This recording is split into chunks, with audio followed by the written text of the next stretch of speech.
First, I want to show you my family. This is my mom. This is my dad. This is my little brother. And I have another brother, but I don't have the children. So I want to talk about my family. Me and my family, we love each other dearly. But we don't have a very close relationship like a normal family is.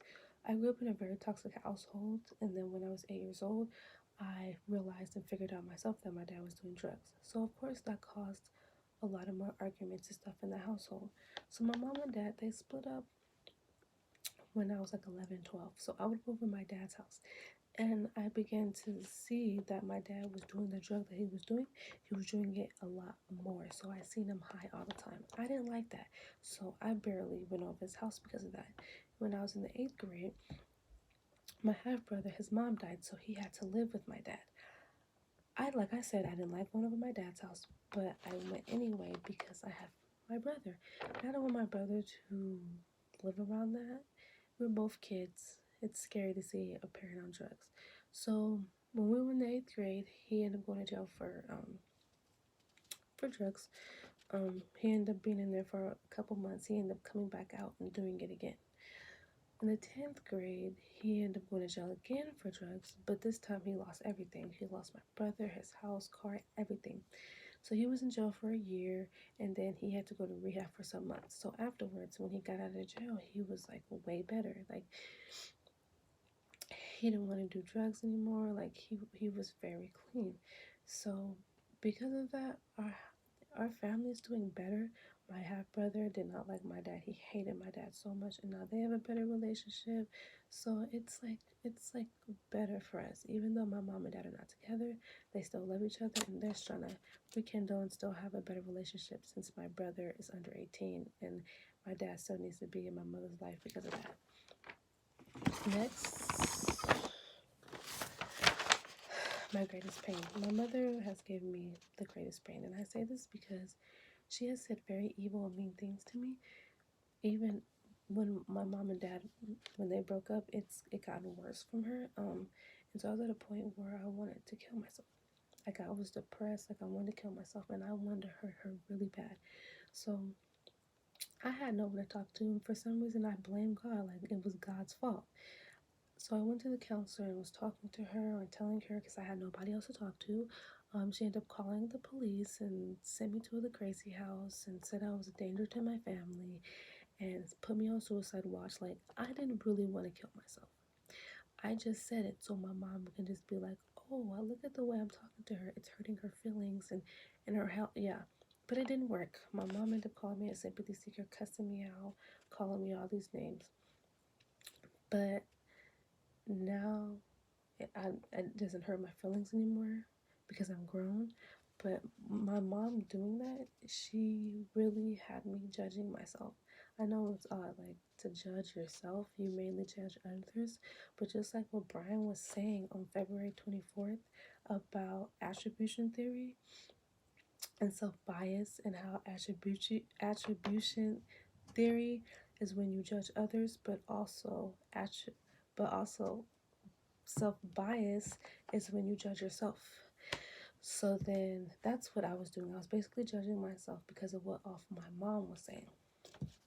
Now I'm grown, it doesn't bother me. She doesn't talk to me like that anyway, but like I'm a different person, so it doesn't bother me. Next is self conflict. So with self conflict, I have very low self esteem. And the reason why I have very low self esteem is because I have these moles on my face that bothers me really bad.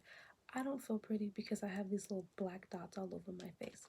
And this started happening when I was like 19 and it just started popping up.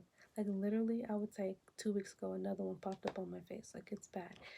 And so for some reason last year, I started to believe that I had a long head. So I always compared my head with other people's. It's weird, I know.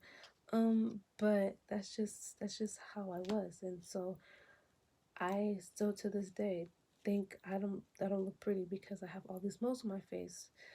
He also, what Brian was also talking about, he was saying on February 10th about self conflict and low self esteem and self image, and how self esteem and self image relates to self conflict. And also, I have self-image. I'm a type of person that because of this situation, they don't like going outside. It's it's really crazy, but it's like I just don't like the way I look, and I feel like very, very, very ugly because of it.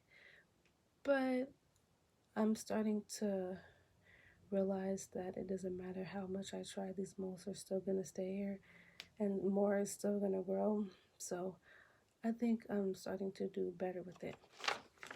So a turning point in my life. When I was 11 years old, I got diagnosed with epilepsy. If you don't know what that means, it's people that have seizures. I guess I had it when I was a baby, but it ended up going away, my mom said. Um, when I got sent to the hospital, my mom was talking to the doctors and stuff. They're saying it can come from stress and also going through puberty. And I was having both of those because me living in the household with my parents. So because of that, my personality changed. I became very shy and quiet. I was never that type of person. I didn't like talking to people. Like, it was pretty bad. I was afraid to do things. I used to love to swim, and then like now all of a sudden, like, I'm scared of the ocean. I don't want to go in the ocean. Like, bad.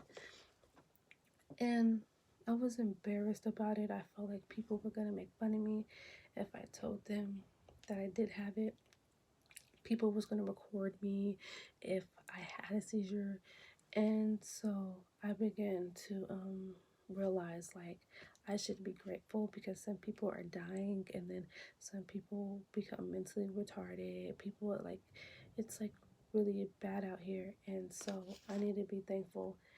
It's it's whatever, you know, but I'm I'm way past that, and like I'm not even afraid to tell people that I have it. It's just it is what it is, basically. I have 3 journals. This one is when I'm happy. I write when I'm happy. This one is when I'm sad. This one is when I'm mad. Sadly, I always write in these two. I'm trying to start writing in this one, so hopefully something happy happens in my life. And then also, I have my Bible. My grandma gave me this Bible when I was like 8 or 9, and this helps me also because there's scriptures in here that relate to what I'm feeling, and when I like read it, and then like I also pray and talk to God, it like really soothes and relaxes me for like, you know, what I'm going through.